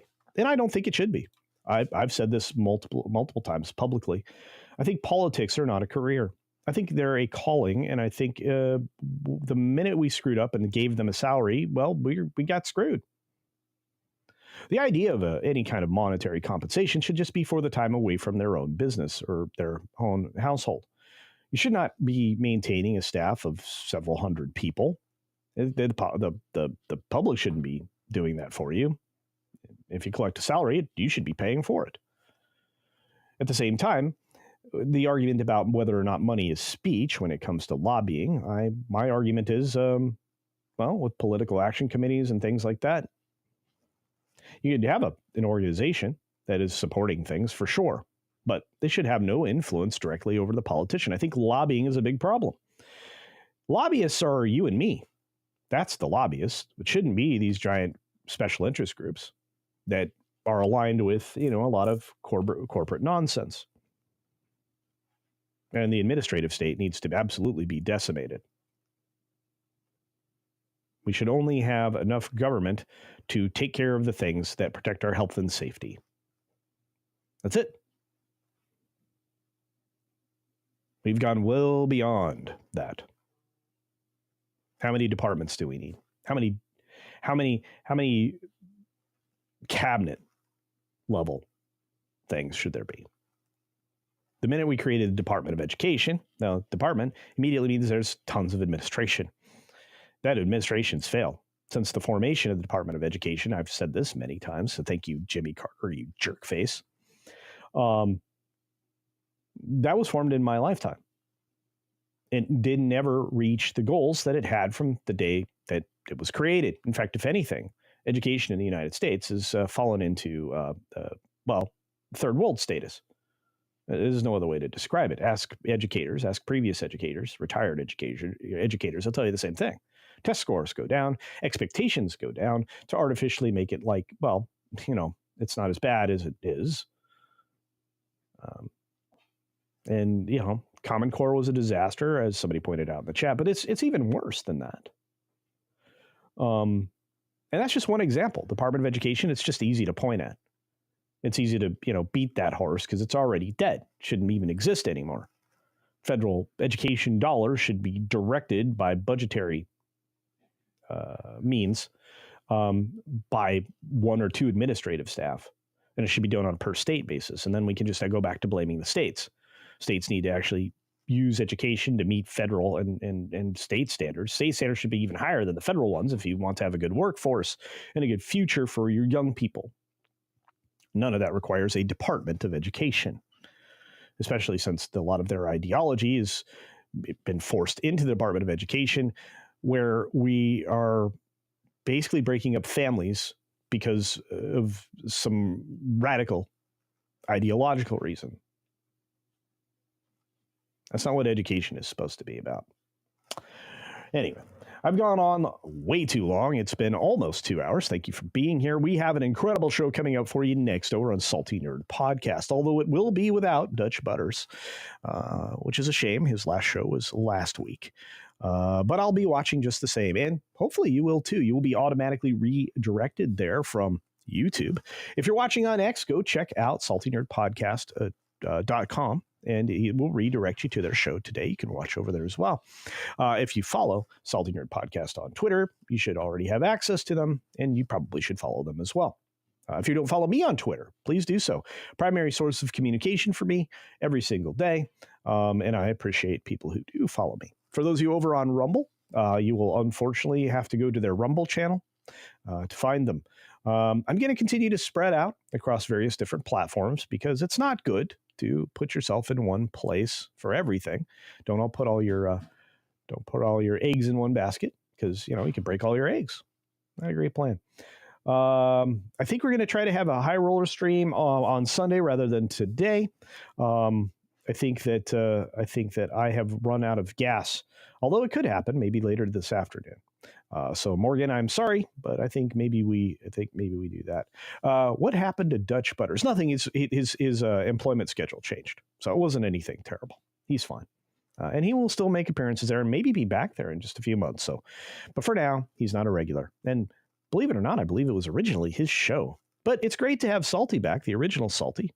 So Alex is there, so go and check it out. And do check out their gaming channel, too. Of course, check out my gaming channel, That Game Place. Everything should be down in the description. If it's not, That Game Place is part of That Park Place in as much as we cover the game stuff for That Park Place. Oh, and you can check out That Park Place. I am writing more over there. I've got a couple articles to finish today to get turned in. Hopefully that we'll see, if not this weekend, throughout the next week and all of that. I'm very excited. We do have some game streams coming up on That Game Place. We're going to try to get something done in February, at least one thing, if not more. When is That Game Place going to Rumble? It's a conversation with myself and the powers that be at That Park Place, but I have been trying to get this moved. I think it'll happen soon. In fact, I'm tempted to do it myself, but I really don't want to overstep. But it'll be coming soon. And again, I have a great partnership with That Park Place. I have a great partnership with Comics Division. I have a great partnership with Midnight's Edge in the morning, and I have or Midnight's Edge overall, and Mead, and I have a wonderful partnership with Nate at Mr. H. So I'm grateful for all of that. It's one of the best ways to spend my time since I've retired, and again, I am retired. So thank you, Butter Biscuit, for the $2. I appreciate it. On that note, we're going to get moving. I appreciate each and every one of you. Be sure to take care of yourself. Take care of others. And until next time, see ya. Culture Casino. Culture Casino. Culture Casino. Culture Casino. Culture Casino.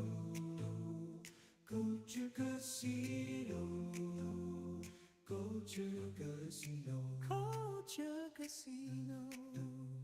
Culture Casino. Culture Casino. Oh. Culture Casino. Culture Casino. Culture Casino. Oh. Culture Casino. Culture Casino. Culture Casino. Culture Casino.